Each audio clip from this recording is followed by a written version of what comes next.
Uttarakhand board परीक्षा 2024 भौतिक विज्ञान में पूछे गए 1 अंक के प्रश्नों के साथ ये वीडियो प्रस्तुत कर रहे हैं।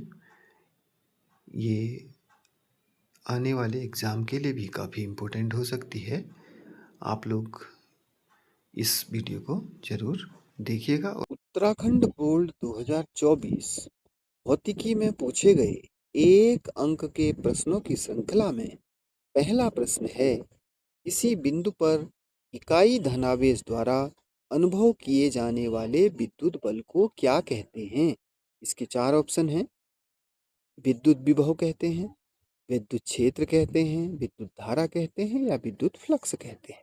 तो इसका सही उत्तर है विद्युत क्षेत्र कहते हैं। इकाई धनावेश पर लगने वाला बल ही उस बिंदु का विद्युत क्षेत्र उस बिंदु पर विद्युत क्षेत्र कहलाता है। अगले प्रश्न की ओर बढ़ते हैं। क्वेश्चन नंबर 2 है, आवेशों की गतिशीलता मोबिलिटी का क्या सूत्र है? Option A mu mu equals to E upon V, B है mu equals to V upon E, C है mu equals to Q E और डी है mu equals to V E. तो इसका सही उत्तर है mu equals to V upon ई।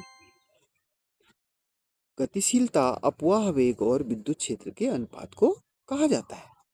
तो अगले प्रश्न की ओर बढ़ते हैं। क्वेश्चन नंबर 3 है, एलसीआर परिपथ में अनुनादी आवृत्ति जो रेजोनेंट फ्रीक्वेंसी है वो किस पर निर्भर करती है? केवल एल पर, केवल सी पर, एल और सी दोनों पर या आर पर? तो इसका सही उत्तर है एल और सी दोनों पर। अनुनादी आवृत्ति एल और सी दोनों पर निर्भर करती है। क्वेश्चन नंबर 4 है, कैंसर कोशिकाओं के उपचार में किस चुंबकीय तरंग का प्रयोग किया जाता है? पहला ऑप्शन है रेडियो तरंग का, दूसरा ऑप्शन है अवरक्त तरंग का, तीसरा ऑप्शन है पराबैंगनी किरणों का या चौथा ऑप्शन है गामा किरणों का। तो इसका जो सही उत्तर है वह है गामा किरणों का। गामा किरणों की उच्च ऊर्जा कैंसर कोशिकाओं को नष्ट करने में सक्षम होती है, अतः कैंसर के उपचार के लिए गामा किरणों का यूज किया जाता है। अगले प्रश्न की ओर बढ़ते हैं। जो 5वां प्रश्न हमारा है वो इस तरह है कि गैल्वेनोमीटर का उपयोग परिपथ में किया जाता है। क्या ज्ञात करने के लिए किया जाता है? वोल्टेज ज्ञात करने के लिए, शक्ति ज्ञात करने के लिए, तीसरा ऑप्शन है धारा की उपस्थिति ज्ञात करने के लिए या चौथा ऑप्शन है प्रतिरोध ज्ञात करने के लिए। तो इसका सही उत्तर है धारा की उपस्थिति के लिए। गैल्वेनोमीटर सूक्ष्म धारा की उपस्थिति और उसकी दिशा का पता लगा सकता है। अगले प्रश्न की ओर बढ़ते हैं। अगला प्रश्न है, अवतल दर्पण की फोकस दूरी 25 सेंटीमीटर है, यदि उसे जल में डुबा दिया जाए तो वह क्या होगी? Option A 12.5 centimetre, option B 50 centimetre, option C 25 centimetre और ऑप्शन डी है बदल जाएगी। तो इसका सही उत्तर है 25 सेंटीमीटर, क्योंकि दर्पण की फोकस दूरी माध्यम पर निर्भर नहीं करती। वो चाहे हवा में हो या जल में हो या किसी अन्य माध्यम में हो, वो 25 सेंटीमीटर है तो 25 सेंटीमीटर ही रहेगी। अतः इसका उत्तर सी 25 सेंटीमीटर सही होगा। अगले प्रश्न की ओर बढ़ते हैं। तरंग ऊर्जा संचरण की दिशा होती है। विद्युत चुंबकीय तरंगों में तरंग ऊर्जा संचरण की दिशा कहाँ होती है? ऑप्शन ए है समांतर, ऑप्शन बी है लंबवत, ऑप्शन सी है यादृच्छिक और ऑप्शन डी है वृत्ताकार। तो इसका सही उत्तर है ऑप्शन बी लंबवत। ऊर्जा संचरण का वेव फ्रंट हमेशा लंबवत 90 अंश के कोण पर होता है।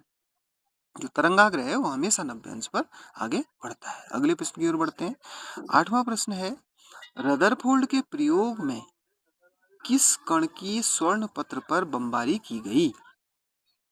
रदरफोर्ड प्रयोग में किस कण की स्वर्ण पत्र पर बमबारी की गई? बीटा कण की, गामा कण की, अल्फा कण की या प्रोटॉन की? तो इसका सही उत्तर है अल्फा कण की। अल्फा कणों के प्रकीर्णन से ही परमाणु के नाभिक की खोज हुई थी, जो रदरफोर्ड के प्रयोग के नाम से जाना जाता है।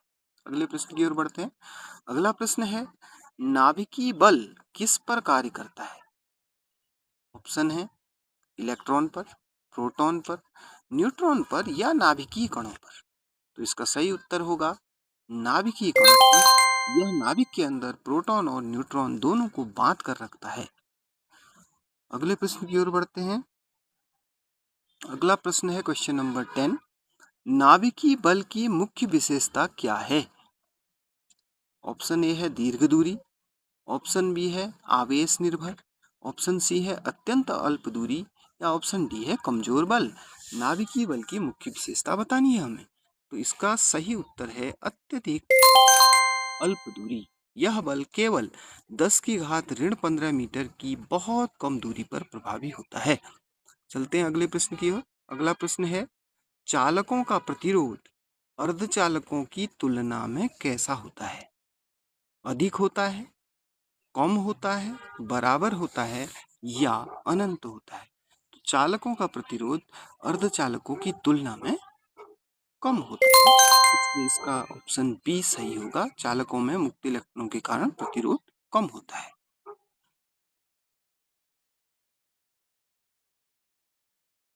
12वां क्वेश्चन है, चालकों में संयोजी और चालन बैंड के बीच ऊर्जा अंतराल कितना होता है? चालकों में 0 electron volt, 1 electron volt, 3 electron volt या उससे अधिक?